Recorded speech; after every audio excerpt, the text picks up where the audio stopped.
Hi, இன்னைக்கு ஸ்கூலுக்கு ஸ்நாக்ஸ்க்கு வந்து பேன் கேக் தான். கோதுமை மாவு கொஞ்சம் நாட்டு சக்கரை போட்டிருக்கேன். நான் ஒரு எக்கு உடச்சிக்கணும். இது வந்து இந்த ஒயிட் மட்டும் தான் போடணும். இந்த கரு போடக்கூடாது. போட்டால் வந்து ஸ்மெல் வரும். நான் ஒயிட் மட்டும் போட்டுக்கிறேன்.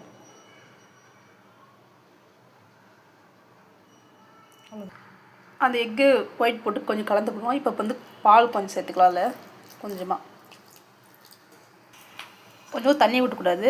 பால்லேயே இது எல்லாத்தையும் மிக்ஸ் பண்ணிக்கணும். பாருங்கள், நல்லா கலந்து விட்டுக்கணும். அது ஒரு கொஞ்ச நேரம் ஊற விட்டுட்டு அதுக்கப்புறம் செய்ய ஆரம்பிக்கலாம். பாருங்கள், நல்லா இந்த அளவுக்கு ஊறினா போதும். சூப்பராக ஊறிச்சு பாருங்கள். இப்போ வந்து ஒவ்வொரு பேன் கேக்காக செஞ்சுக்கலாம். தோசைக்கல்ல லைட்டாக ஆயில் அப்ளை பண்ணிக்கலாம். பாருங்கள், தோசைக்கல்ல ஒரு பேன் கேக் ஊற்றிருக்கேன். பாருங்கள், திருப்பி போட்டிருக்கேன்.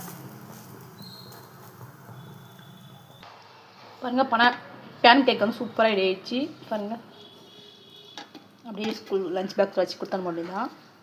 பாருங்கள், மொத்தம் நமக்கு வந்து ஒரு 5 பேன் கேக்கை செஞ்சுருக்கேன். 5 சாப்பிட மாட்டார் அவர், 4 தான் கொடுத்து அனுப்புவேன். பாருங்கள், நம்ம வீட்டில் இன்றைக்கி வந்து மதியம் என்ன சாப்பாடுன்னு சொல்லிட்டு பார்க்கலாம். சாதம், சிறுக்கீரை பொரியல், பன்னீர் கிரேவி, ஒரு எக்கு. இதான் நம்ம வீட்டில் இன்றைக்கி மதியம் சாப்பாடு. சாப்பிட்டு பார்க்கலாம் சிறுக்கீரை பொரியல் எப்படி இருக்குன்னு சொல்லிட்டு. மிளகாய் கொஞ்சம் நிறைய போட்டுட்டேன். எக்கு உடச்சி ஊற்றிருக்கேன் சிறுக்கீரை பொரியலில். பாருங்கள், எக்கு உடச்சி ஊற்றிருக்கேன். கொஞ்சம் பன்னீர் வச்சுக்கல. பாருங்கள், கொஞ்சம் பன்னீர். சாப்பிட்டு பார்க்கலாம். எக்கு கொஞ்சம் உடச்சிக்கலாம், அது கூட வச்சுக்கலாம்.